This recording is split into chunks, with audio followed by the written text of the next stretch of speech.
जय श्री कृष्णा, जय मदन गोपाल। मित्रों, आप सभी को उत्पन्ना एकादशी की हार्दिक शुभकामनाएं, मंगल कामनाएं।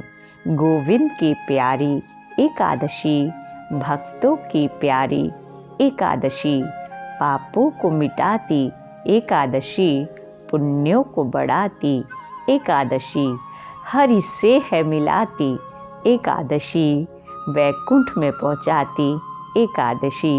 एकादशी एकादशी, वैष्णव की प्यारी एकादशी। जी हाँ मित्रों, एकादशी तिथि जिस दिन उत्पन्न हुई थी उसी दिन से इस एकादशी तिथि का नाम पड़ गया था उत्पत्ति एकादशी। उत्पत्ति एकादशी का व्रत हेमंत ऋतु में मार्गशीर्ष मास के कृष्ण पक्ष को करना चाहिए। युधिष्ठिर ने भगवान श्री कृष्ण से पूछा, भगवान, पुण्यमयी एकादशी तिथि कैसे उत्पन्न हुई? इस संसार में वह क्यों पवित्र मानी गई तथा देवताओं को कैसे प्रिय हुई? श्री भगवान बोले, कुंती नंदन, प्राचीन समय की बात है। सतयुग में मुर नामक दानव रहता था। वह बड़ा ही अद्भुत, अत्यंत रौद्र तथा संपूर्ण देवताओं के लिए भयंकर था। उस काल रूपधारी दुरात्मा महाअसुर ने इंद्र को भी जीत लिया था। संपूर्ण देवता उससे परास्त होकर स्वर्ग से निकाले जा चुके थे और शंकित तथा भयभीत होकर पृथ्वी पर विचरा करते थे। एक दिन सब देवता महादेव जी के पास गए। वहां इंद्र ने भगवान शिव के आगे सारा हाल कह सुनाया। इंद्र बोले, महेश्वर, ये देवता स्वर्ग लोक से निकाले जाने के बाद पृथ्वी पर विचर रहे हैं। मनुष्यों के बीच रहना इन्हें शोभा नहीं देता। देव, कोई उपाय बतलाइए। देवता किसका सहारा लें? महादेव जी ने कहा, देवराज, जहाँ सबको शरण देने वाले, सबकी रक्षा में तत्पर रहने वाले जगत के स्वामी भगवान गरुड़ ध्वज विराजमान हैं, वहाँ जाओ, वे तुम लोगों की रक्षा करेंगे। भगवान श्री कृष्ण कहते हैं, युधिष्ठिर, महादेव जी की यह बात सुनकर परम बुद्धिमान देवराज इंद्र संपूर्ण देवताओं के साथ क्षीर सागर में गए, जहाँ भगवान गदाधर सो रहे थे। इंद्र ने हाथ जोड़कर उनकी स्तुति की। इंद्र बोले, देव देवेश्वर, आपको नमस्कार है। देव, आप ही पति, आप ही मति, आप ही कर्ता और आप ही कारण हैं। आप ही सब लोगों की माता और आप ही इस जगत के पिता हैं। देवता और दानव दोनों ही आपकी वंदना करते हैं। पुंडरीकाक्ष, आप दैत्यों के शत्रु हैं। मधुसूदन, हम लोगों की रक्षा कीजिए। प्रभु जगन्नाथ, अत्यंत उग्र स्वभाव वाले महाबली मुर नामक दैत्य ने इन संपूर्ण देवताओं को जीतकर स्वर्ग से बाहर निकाल दिया है।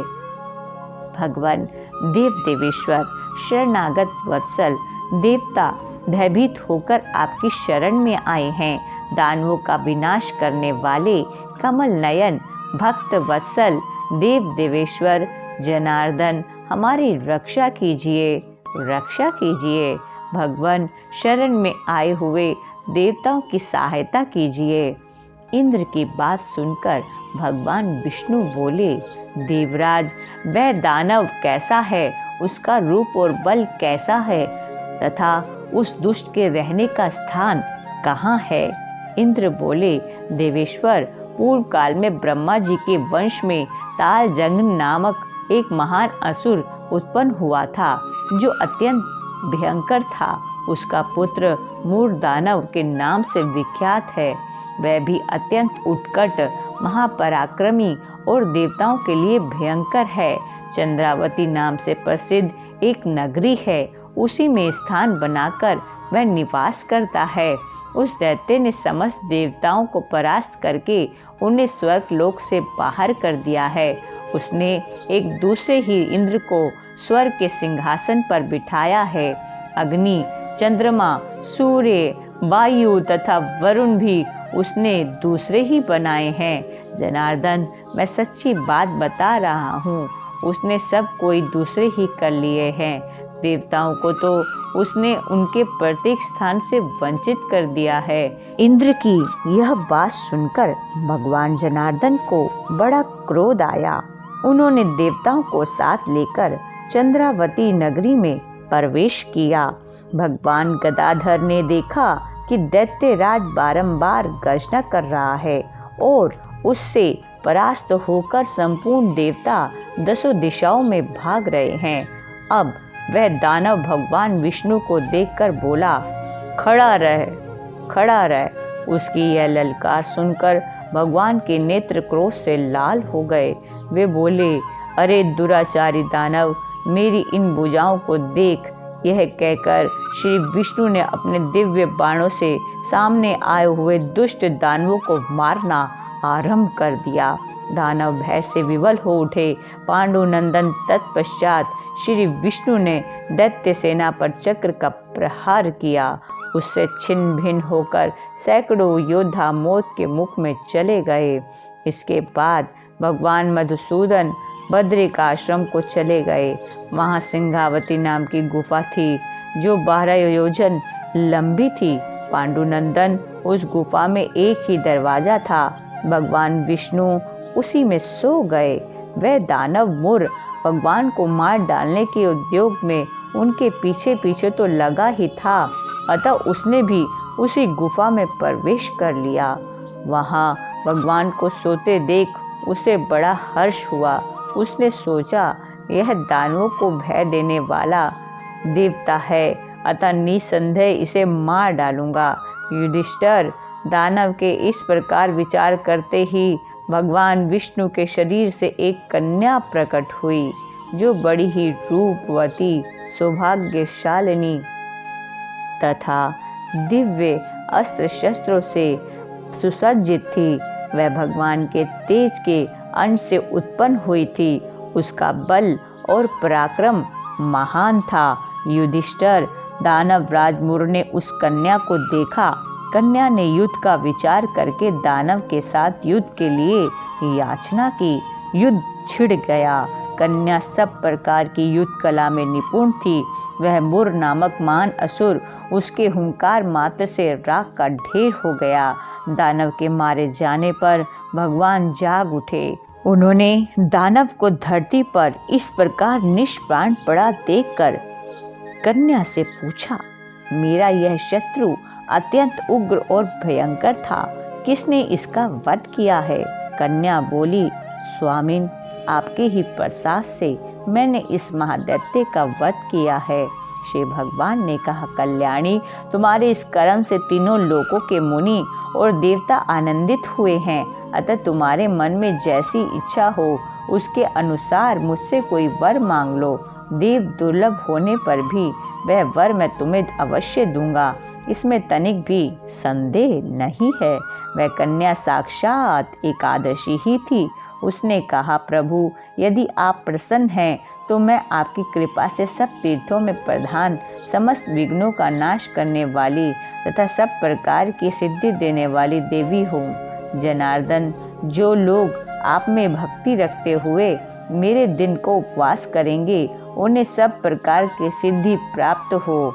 माधव, जो लोग उपवास, नक्त भोजन अथवा एक भुक्त करके मेरे व्रत का पालन करेंगे उन्हें आप धन, धर्म और मोक्ष प्रदान कीजिए।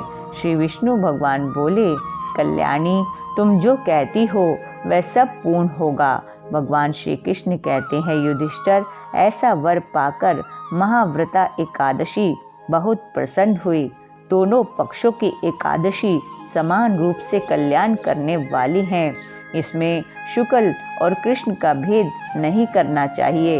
यदि उदय काल में थोड़ी सी एकादशी, मध्य में पूरी द्वादशी और अंत में किंचित त्रयोदशी हो तो वह त्रिस्पर्शा एकादशी कहलाती है। वह भगवान को बहुत ही प्रिय है। यदि एक त्रिस्पर्शा एकादशी को उपवास कर लिया गया तो 1000 एकादशी व्रतों का फल प्राप्त होता है तथा इसी प्रकार द्वादशी में पारण करने पर 1000 गुना फल माना गया है। अष्टमी, एकादशी, षष्ठी, तृतीया और चतुर्थी ये यदि पूर्व तिथि से विध हों तो उनमें व्रत नहीं करना चाहिए। पहले दिन में और रात में भी एकादशी हो तथा दूसरे दिन केवल प्रातःकाल एक दंड एकादशी रहे तो पहली तिथि का परित्याग करके दूसरी दिन की द्वादशी युक्त एकादशी को ही उपवास करना चाहिए। यह विधि मैंने दोनों पक्षों की एकादशी के लिए बताई है। जो मनुष्य एकादशी को उपवास करता है वह वैकुंठ धाम में जाता है, जहाँ साक्षात भगवान गरुड़ ध्वज विराजमान रहते हैं। जो मानव हर समय एकादशी के महात्म्य का पाठ करता है उसे 1000 गौदान के पुण्य का फल प्राप्त होता है। जो दिन या रात में भक्ति पूर्वक इस महात्म्य का श्रवण करते हैं वे निसंदेह ब्रह्म हत्या आदि पापों से मुक्त हो जाते हैं। एकादशी के समान पाप नाशक व्रत दूसरा कोई नहीं है। इसलिए कहा है, गोविंद की प्यारी एकादशी, भक्तों की प्यारी एकादशी, पापों को मिटाती एकादशी, पुण्यों को बढ़ाती एकादशी, हरि से है मिलाती एकादशी, वैष्णव की प्यारी एकादशी, एकादशी, एकादशी। जय श्री कृष्णा, जय मदन गोपाल।